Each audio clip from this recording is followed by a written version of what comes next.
What's going on, guys? Hey, Justin. A day after the trade deadline with the team, how have you all approached today and just with the players that are left in the season ahead? I don't know, man. It felt kind of close to a normal day. We went out there. I know there's been a little bit of changes going around, but that's the National Football League. That happens every year, so it's not anything that's particularly new. The practice was nice. The weather was a little cooler outside. Tyra was also a breath of fresh air out there, so it was nice. How long did it take you to get acclimated to the business side of football? I would say the first year is a little bit like everything's new. The first time anything happens, like when you're in college, you don't change the roster around. You know what I mean? A guy may transfer once every 2 years or something like that. But that first year, going through training camp, the first cut day, trades in the middle of the season, the trade deadline, are all hectic time periods. So by the time the second year coming around, in combination with, I kind of knew about it with my older brother going through it before too. That's when it became a little more almost ordinary.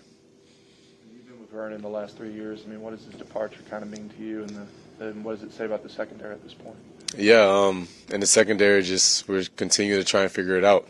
Vern's a good friend of mine, and hate to see him go. He's going to have an opportunity to play somewhere because he's a good player.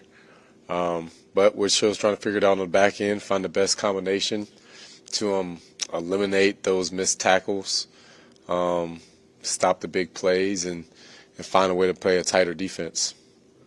Charles, how much did that hurt? Same thing with Chuck. Came from Texas. He's always a ball of energy, too, when he was in the locker room, a good personality, good character guy. But like I said, man, this is a business. So same thing with Mark, that happened last week and everything like that. Those are all great guys, but that's just what the NFL is. So How much more difficult, does it make it when you lose three players? You lost, Whitney, then you lose Charles, and now you lose Brandin. How hard does it make it as a defensive unit?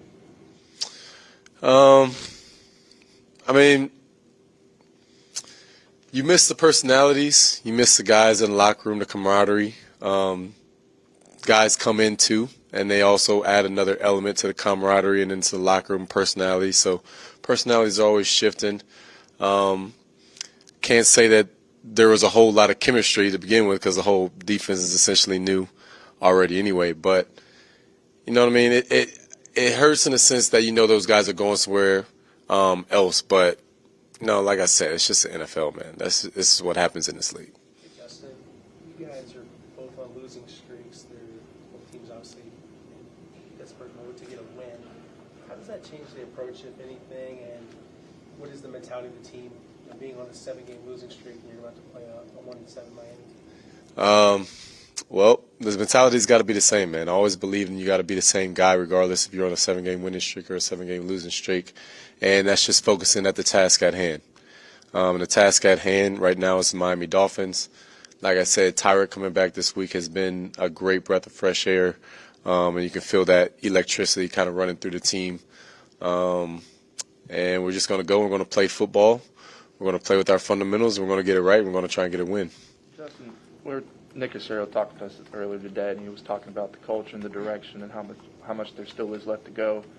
In what ways are you seeing the franchise's commitment to changing towards a winning franchise? I'm speaking even beyond players and coaches. Like, what ways are they showing you that they're committed to that? I see a commitment to their plan. You know what I mean? And also a commitment to the details of what a team really is built around. You know what I mean? Like one guy, no guy is bigger than the team.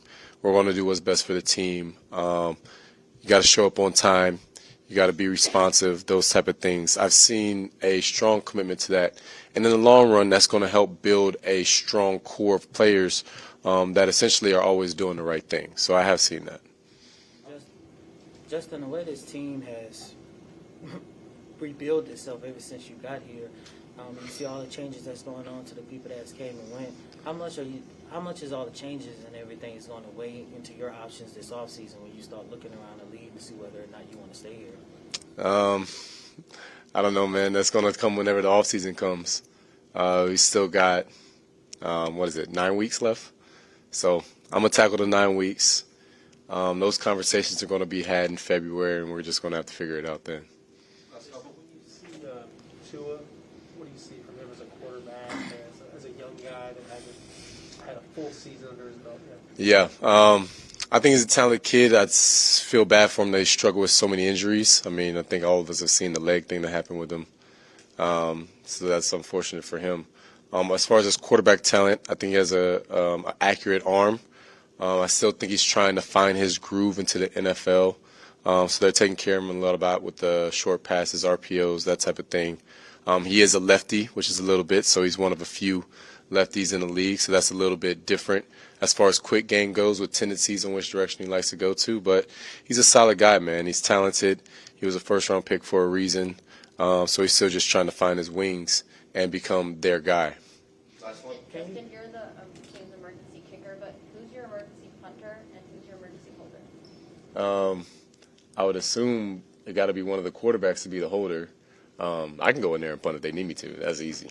Yeah. Can you just talk about the difference between preparing for a right-handed quarterback versus a left-handed quarterback like Tua?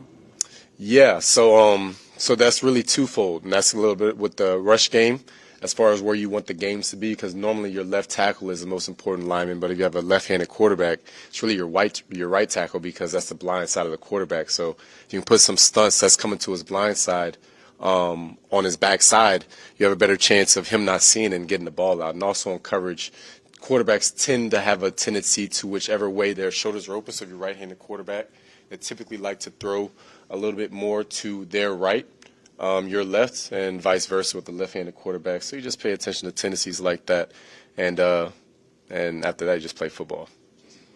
He is a larger tight end that's had some success this year, about 40 catches. What do you see from him as a matchup? Yeah, I see him as a receiving tight end. I don't think he likes to block very much, but he has good hands. He's a long guy. I don't think his speed will be a problem, but he is a big body, and we're going to have to be able to play those jump ball type balls that they're going to throw to him along the sideline. Justin, you were talking about the commitment that they're looking for players and the kind of people they want in there, and it almost seems like in a 1-7 year you can find out a little bit more about yourself in that. How have you thought about that for yourself, and when you look at the team, are you seeing that commitment from the team as a whole? Yeah.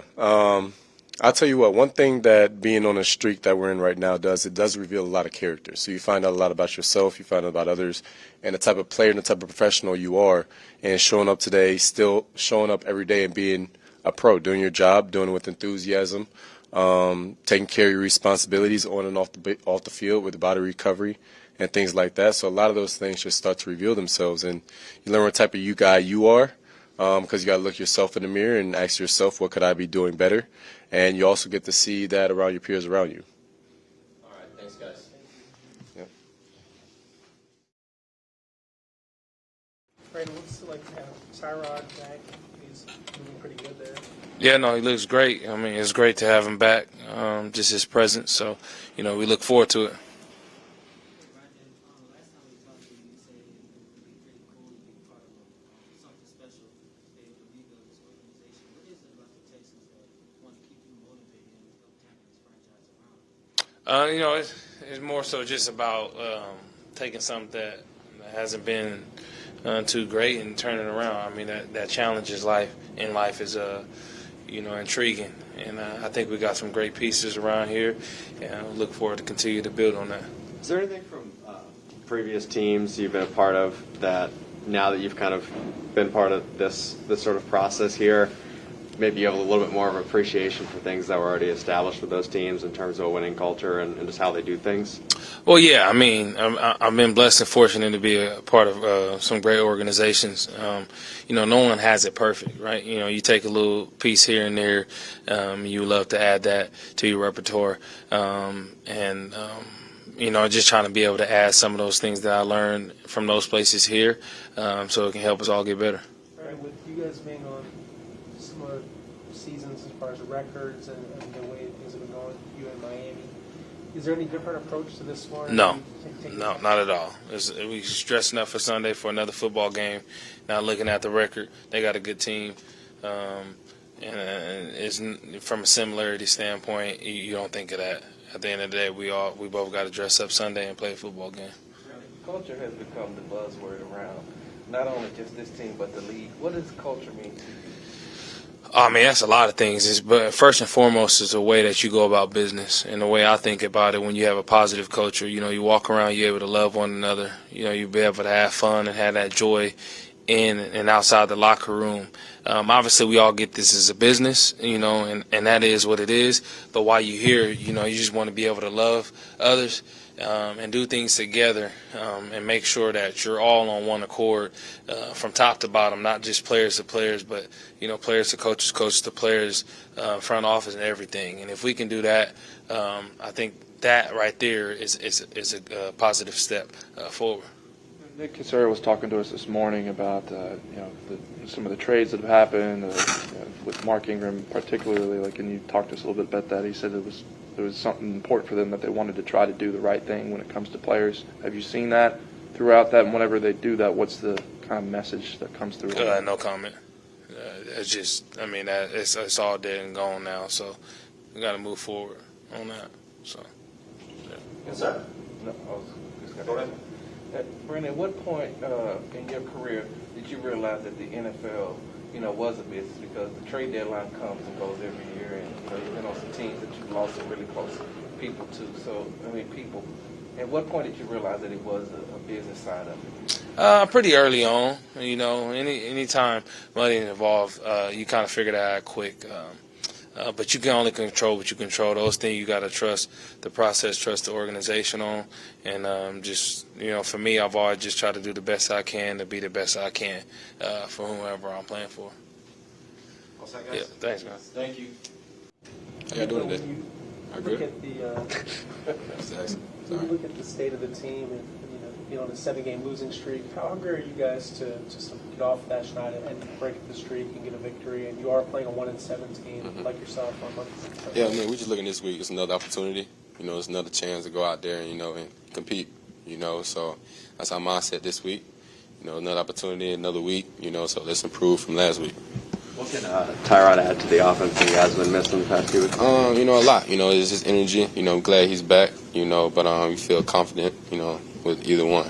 Davis or him. But I'm glad he's back. It's not fun being on the IR and not being a part of the team. So, it's a great feeling that he's back with us. What was it like going through your first trade deadline and losing some people that you've gotten close to during the season? Yeah, the first one. So, it was all right. It was kind of sad. Losing people. See them go and come. So quick. But I'm glad that I'm here. It's a great opportunity for me. I'm just looking forward to every day, improving my game, and just do whatever I can for the team. Then we realized that the NFL was a business. It's real, yeah. It's real, man. The trade deadline and the cuts and everything, it's a lot. It's really a business, so just make sure you come in every day and do your part. As a rookie, who have you seen and who have you leaned on to kind of see and set the example of kind of self-accountability in a business league like this? And just everybody in my position room, because I'm kind of the youngest in there. So Cooks, Danny, Conley, Chris Moore, man, just the way they lead by example, the way they carry themselves, so I just watch them every day. I'm glad that they're in my room and I get to see them as mentors, whatever question I have or anything, they're always there for me. So I'm kind of just there to lean on them, so I'm kind of just following and directing the way. In a losing streak, can you see how that can almost, slide and have to fight against that maybe? How what? How just it's self-accountability through that, trying to stay with it through losses. You just got to trust the process. It's another opportunity, another week. It's really how you're going to respond the next week. It's everything else in the past is over with now. So now we're looking forward to Miami this week. We're going to trust the game preparation and, go out Sunday and have fun. Nico, have you had your welcome to the NFL moment yet? Welcome to the NFL moment? Yeah, when I first got here, it didn't feel real. It felt like a dream come true.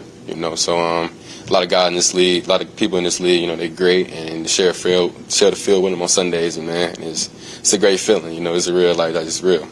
Last week, sharing the field with Jalen Ramsey. I've been watching him forever.